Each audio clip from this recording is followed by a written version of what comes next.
Bonjour. Ceci est une autre leçon du cours de tango sous forme de podcast. Si vous n'avez pas encore vu les leçons précédentes, je vais laisser un lien ici en haut pour que vous puissiez cliquer et regarder depuis le début. Je m'appelle André Franco et aujourd'hui, nous allons étudier un concept important du tango, la connexion avec le sol. Dans l'univers du tango, une vérité très importante se distingue, fondamentale, alors prêtez beaucoup d'attention à ce que je vais dire maintenant. La relation avec le sol est le cœur palpitant du tango. Au-delà de l'évidence, que nous dansons sur le sol, le tango exige une connexion intime et constante avec lui, avec des objectifs pratiques essentiels qui fournissent une technique plus raffinée et mettent fortement en évidence les nuances de l'expression artistique. En entrant dans le profond univers du tango, nous réalisons que cette relation avec le sol est le fondement sur lequel toute la danse est construite. C'est là que réside la véritable essence du tango, un secret chuchoté seulement aux oreilles les plus attentives et expérimentées. Nous sommes confrontés dans cette leçon à l'importance majeure de comprendre et d'appliquer ce concept apparemment simple mais profondément significatif. Car c'est cette connexion avec le sol qui procure aux danseurs d'élite leur stabilité, leur équilibre, leur précision et leur confort, tout en libérant toutes leurs capacités expressives. Si vous n'avez pas vu la leçon 3 de ce cours, revenez en arrière et regardez-la avant de continuer.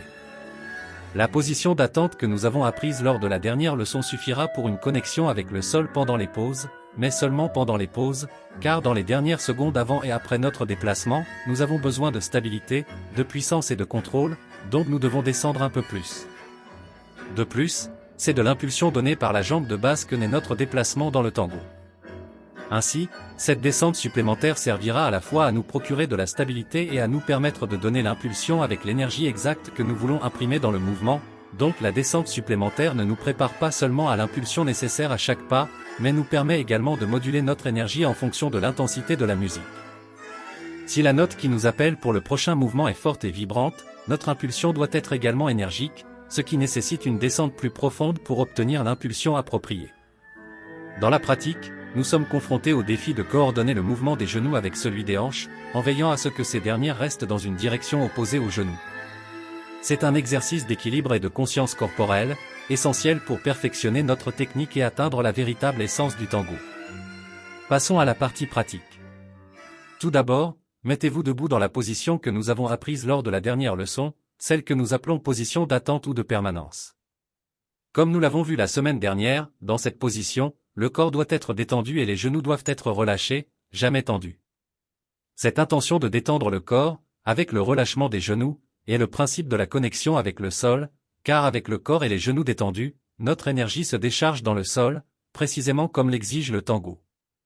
À ce stade, concentrons-nous sur le moment où nous allons descendre davantage.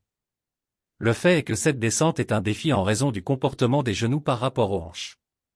Presque toujours, lorsque les genoux se plient un peu plus, ils ont tendance à tirer les hanches vers l'avant, ce qui ruine notre descente, donc, en principe, nous devons découvrir comment créer une opposition entre les hanches et les genoux chaque fois que nous descendons.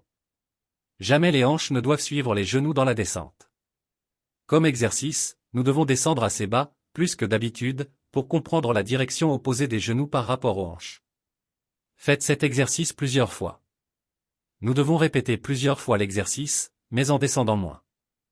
Le but de cette leçon était de comprendre la direction opposée entre les genoux et les hanches, car nous utiliserons ces descentes à chaque instant et, si nos hanches ne s'opposent pas aux genoux, notre technique sera compromise sur plusieurs aspects. Plus tard dans notre cours, nous apprendrons comment chaque type d'expression nécessite plus ou moins de descente, plus ou moins de connexion avec le sol. Maintenant que vous avez compris le concept, revoir la vidéo qui ouvre cette leçon et remarquer comment il y a des descentes plus ou moins intenses, tout le temps. Profitez de cette vidéo, partagez-la avec d'autres passionnés de tango et laissez vos commentaires. Merci beaucoup et à la prochaine leçon.